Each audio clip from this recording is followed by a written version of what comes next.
Welcome back. In a week when our core values are being tested, it has never been more important to see the truth, not what they want you to believe, but what's actually happening. Today, we turn to a small city in the Pacific Northwest, Portland, Oregon, whose story now echoes across the entire nation. Because what's happening in Portland is not just a clash between protesters and police, it's a test, a constitutional experiment to see just how far federal power in the name of law and order can really go. Over the weekend, hundreds of demonstrators protesting ICE, Immigration and Customs Enforcement, gathered outside the agency's Portland headquarters. They held banners high, shouting, "Abolish ICE" and "No human is illegal," demanding an end to the detention and imprisonment of immigrants in facilities the United Nations itself has called inhumane. In a powerful act of protest, a group of activists joined an emergency naked bike ride, pedaling across the Burnside Bridge to draw attention to migrant deaths inside ICE detention centers. But within hours, the peaceful gathering turned into chaos. Tear gas filled the air. Rubber bullets and gas canisters rained down as federal agents moved in to disperse the crowd. Multiple arrests were made, at least 2 confirmed that night by Portland police near the ICE facility. Unmarked vans appeared, snatching protesters off the streets without warrants or any clear explanation. This scene, chaotic and surreal, isn't new. Back in 2020, under Trump's first term, federal agents were sent to Portland to protect federal courthouses. They used tear gas, less lethal munitions, and unmarked vans to detain protesters, tactics that sparked nationwide outrage. Many accused those agents of operating without name tags or proper identification, fueling the question that still hangs in the air. Did those actions violate Americans' constitutional rights to free speech and peaceful assembly? In 2025, the confrontation returned, only this time it was even more aggressive. After a conservative journalist, Nick Sortor, was detained during a protest at the ICE facility, the Trump administration ordered a federal investigation demanding surveillance footage and local police cooperation. Meanwhile, Portland police confirmed 2 arrests during the October 4th demonstration, charging protesters with harassment and assault.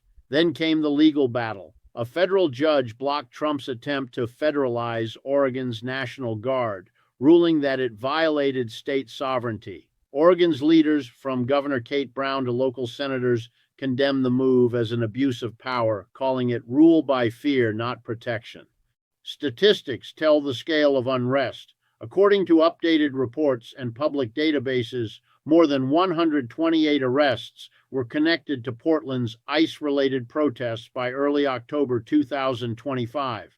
The demonstrations, which began in June, had spread throughout the South Waterfront area surrounding ICE's regional complex. But the real shock, ladies and gentlemen, wasn't in the number of arrests. It was in who gave the orders. These weren't local police. They weren't Oregon state troopers. They were federal agents, dispatched directly from Washington, D.C., under President Donald Trump's command.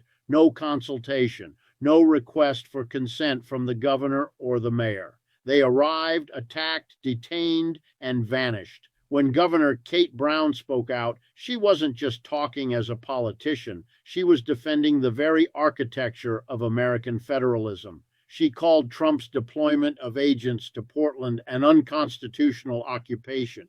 Under U.S. law, the president cannot unilaterally deploy federal law enforcement into a state without that state's consent. Trump did it anyway. He justified his action through an expanded interpretation of executive authority, using an old doctrine of protecting federal property from anarchy, a carryover concept from 2020 that allowed the Department of Homeland Security to intervene when a city was deemed to have failed to maintain order. In other words, if a governor disagreed with him, he could simply declare them incompetent and act in their place. That, right there, is the most dangerous precedent of this era, when a president begins redefining the boundaries of power, not by law, but by language. Portland's mayor, Ted Wheeler, tried to do what any responsible leader would do. He went down to the streets himself. No motorcade, no riot gear, just a mask and a microphone.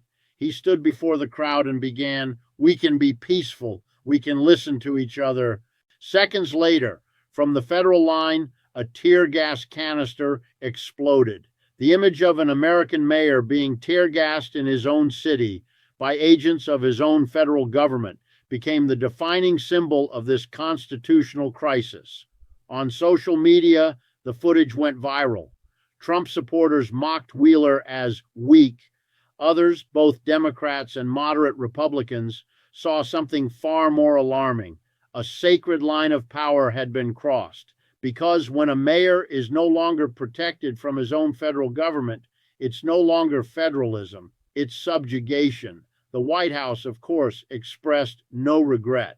Press Secretary Pam Bondi stated bluntly, "The president will not stand by while cities fall into chaos." It sounded reasonable until you realized that there was no chaos until his agents arrived. There was no war zone until tear gas filled the streets, and law and order only began when democracy stopped breathing. That is the paradox of the Trump era. He creates the crisis, then claims to be the only one who can end it. Governor Brown and Mayor Wheeler filed a formal complaint with the Justice Department, accusing the administration of violating the Federalism Clause of the U.S. Constitution. They demanded the immediate withdrawal of federal forces, calling it a blatant act of executive overreach. The White House fired back, "We will not be intimidated by political grandstanding." Trump later wrote on Truth Social X, "If Portland can't protect federal property, we will." A short sentence, but behind it, a doctrine of centralized power. Because when federal property can mean anything, from a courthouse to an entire city block, it becomes a license for control. Constitutional scholars from Harvard to Brookings warned that Trump was testing a model of executive occupation similar to patterns seen in Hungary and Turkey, democracies that collapsed under the weight of temporary emergency powers. Professor Lawrence Tribe put it bluntly, "If a president can send federal troops into a state that opposes him politically, democracy becomes a matter of permission, not of law." And that, my friends, is exactly what we witnessed in Portland, a dangerous prototype for a post-democratic America, a president claiming to defend the nation while eroding its constitutional balance, silencing the press, and turning fear into a form of governance. So the question is no longer law and order for whom, it's law and order by whom. Since Donald Trump re-entered the Oval Office, law and order has transformed from a constitutional ideal into a political brand.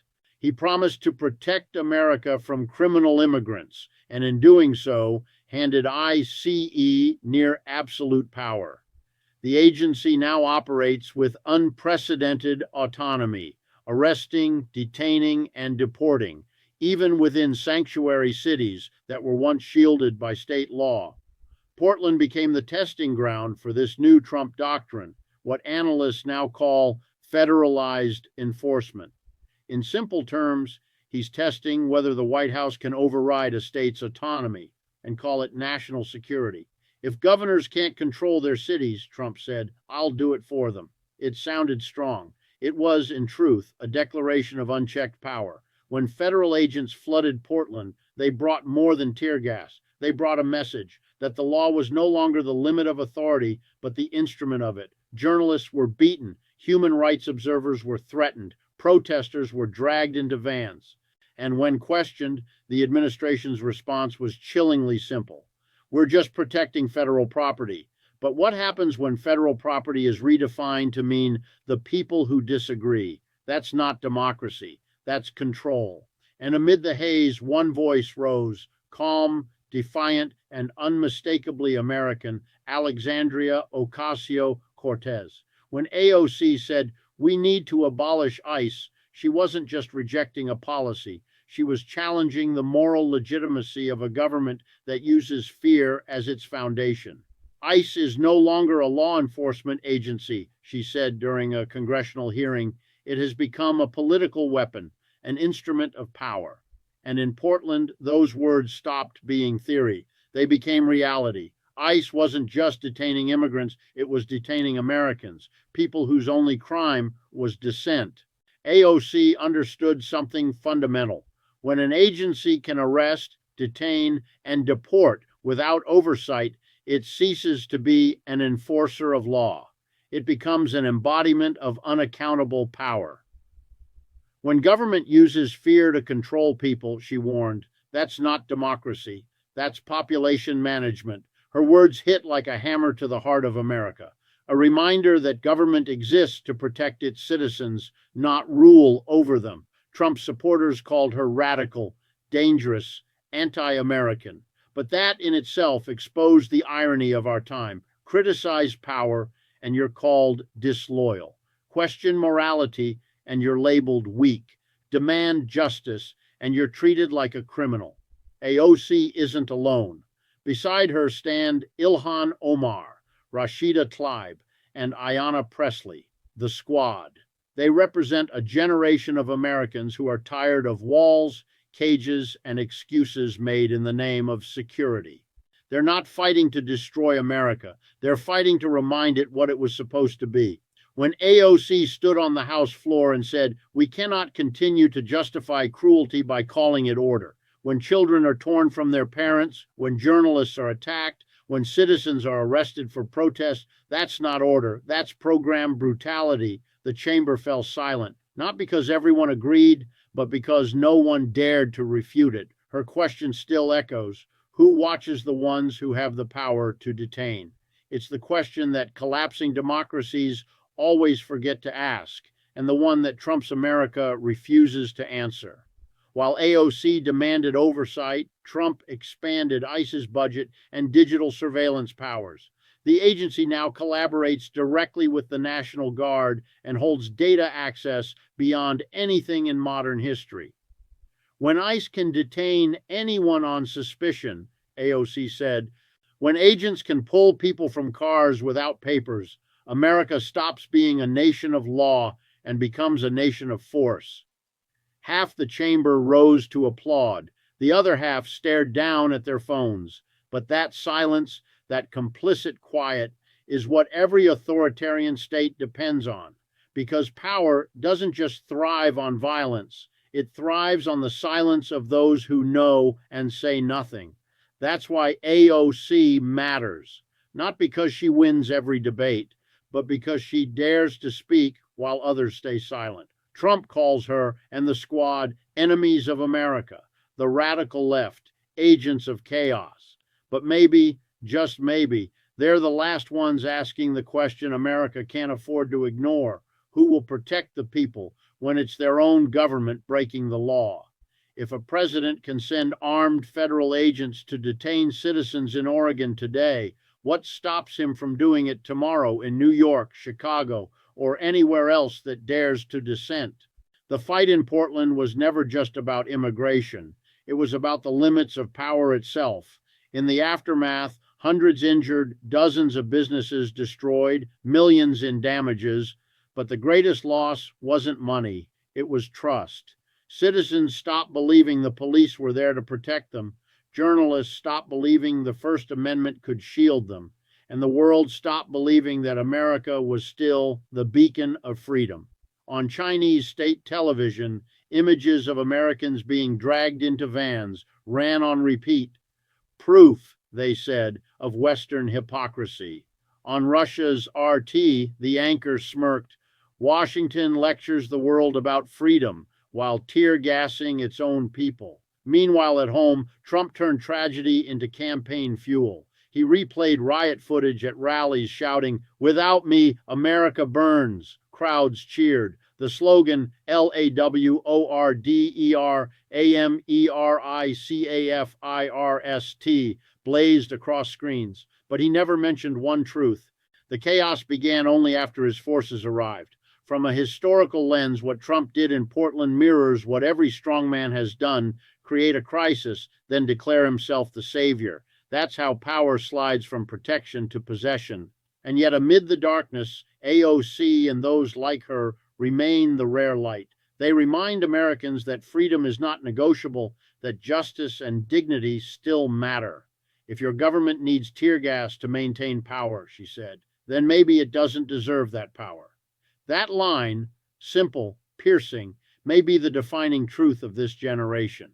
Today, it's Portland. Tomorrow, it could be Seattle, Chicago, New York. Once the precedent is set that a president can deploy federal forces anywhere under the banner of security, the line between law and force dissolves into smoke. Trump calls it protecting America. But if a nation must silence its people with guns and gas, that's not protection, it's fear.